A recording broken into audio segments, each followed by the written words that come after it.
My garbage person of the week this week is Meghan McCain, who recently had Tulsi Gabbard on her Citizen McCain podcast. By the way, I love that the title of her podcast puts her last name, but not her first name. So on brand for Meghan McCain. But anyway, it's not about Tulsi Gabbard, really. It's about what Meghan McCain did. She made it instantly all about herself, pitched herself as the ultimate, victim, even though she's had so much handed to her in her life. But where she really, I think, came unglued was when she said this. The thing I didn't realize when I was younger is this S comes at a cost. If you want to be in this ring and do the kind of things that we do, let's pause there for a second. You do basically what I do. We comment on what's happening. It's not the ring, okay? It's not, you're not like fighting, like it's okay. Like it's commenting, it's part of the American political thing. Like don't pitch yourself to be Iron Man or something because you comment on the news on a podcast. But anyway, you're gonna lose friends and people are gonna be really cruel to you in a way that they're not to people like AOC. Women like that get passes and women like you and I are gonna be raked over the coals forever. Because notably, AOC has been given a pass. Nobody criticizes her, nobody does weird obsessive things, nobody hounds her as she walks across the city, nobody spreads conspiracy theories about her. None of that stuff happens. Just to Meghan McCain, poor Meghan McCain, who has had to scratch and claw her way from the position she was given as the daughter of a senator to the podcast she has because she's the daughter of a senator. And they're so mean to her because she occasionally says boneheaded, dumb donkey things. Whereas AOC, everybody's super nice to her, except in the instances in which we will cover in a second. But Brett, what do you make of this? No, I want to see the instances. Okay, let's go to the instances. I will remind everyone, she had barely gotten into office, AOC, before the right started spreading this video of her dancing and pitched it as embarrassing. Like that she was dancing and was happy and free. She should be embarrassed about this. I love that as the first example because it gets to it's not just like political criticism. It's weirdly obsessive image-based stuff that has hounded her virtually every step of the way. Of course, she was attacked by those in the Democratic Party as well. With the Green New Deal that she advocates for being called the Green New Dream or whatever and all of that stuff. But Nancy Mace attacked her for talking about the fact that she feared sexual violence during the insurrection. Damn, AOC, a person who has already talked about the fact that she has been sexually assaulted in her life. And so to have another female colleague of hers mocking her fear that it could happen again is disgusting. And she did it for attention. That's all Nancy Mace did it for. You had people like Mike Huckabee telling her to stick to bartending instead of commenting on Israel-Palestine. She already was an elected representative at that point, but she once had a regular person job, so screw her. That's always the best she can ever do. They once focused on a picture of her boyfriend's feet. They apparently thought his feet weren't good enough or something, and that was a news cycle. That was fun. Representative Paul Gosar once tweeted a video where he assassinated her. Remember that? He killed her dead. He chopped into the back of her neck with a sword, and that was a fun thing that happened. Look, we can go into others. Obviously, she's been hyper focused on by people like Sean Hannity. Ben Shapiro has literally not stopped thinking about her since 2018.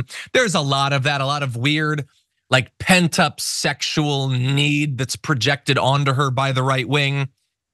But people are mean to Meghan McCain occasionally, and so she definitely has it worse. What do you think?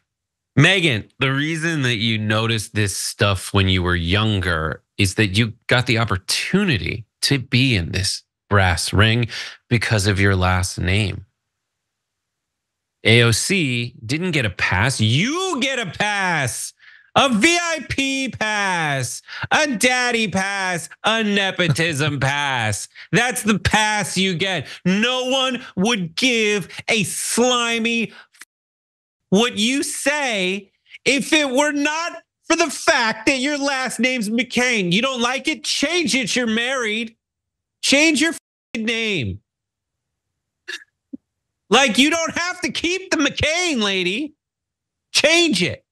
You don't, you need it. You want that last name. You need that last name. It gives you a pass. Also, you know what? It's not that AOC doesn't have that pass. Everybody who's in the ring, anybody who amplifies their voice also gets to see the amplification of stuff that would happen if you did not have a social media or television presence. Meghan, you're a person. You got friends, you got guy friends, you got girlfriends. Everyone talks crap behind your back in life. Now it's social media era and you get to see it. That's the only difference. Everyone talks crap about, are you kidding me? Anyone who had like, your brother was a class president and you get basically name recognition. Everybody's jealous and hates you for it. You just don't hear it as much before Facebook. That is true. Damn, just a day before the WWE event, King and Queen of the Ring, Brett drops a classic promo from the middle of the ring.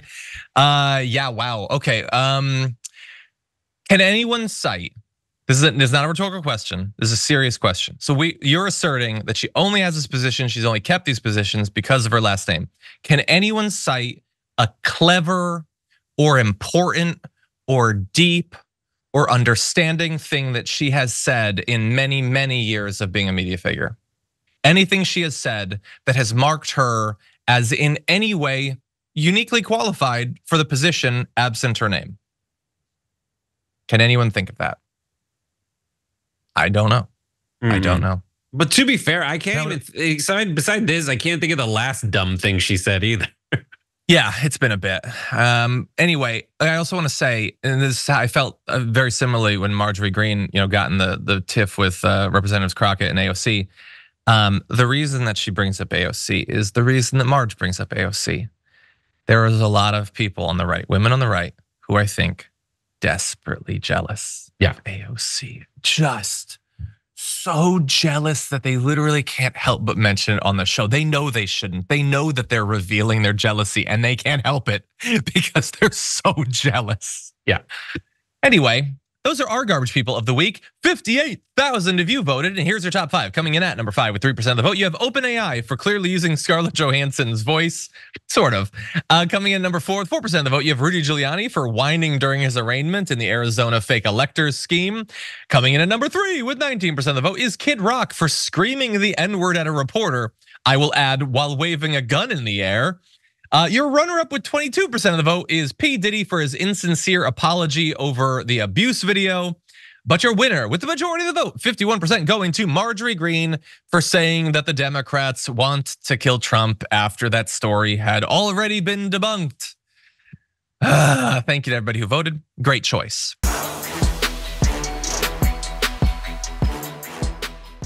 Thanks for watching our video. Did you know that you can support our show by becoming a subscriber? Just click the subscribe button and also ring the bell so that you get notifications when we're live or when we post new content.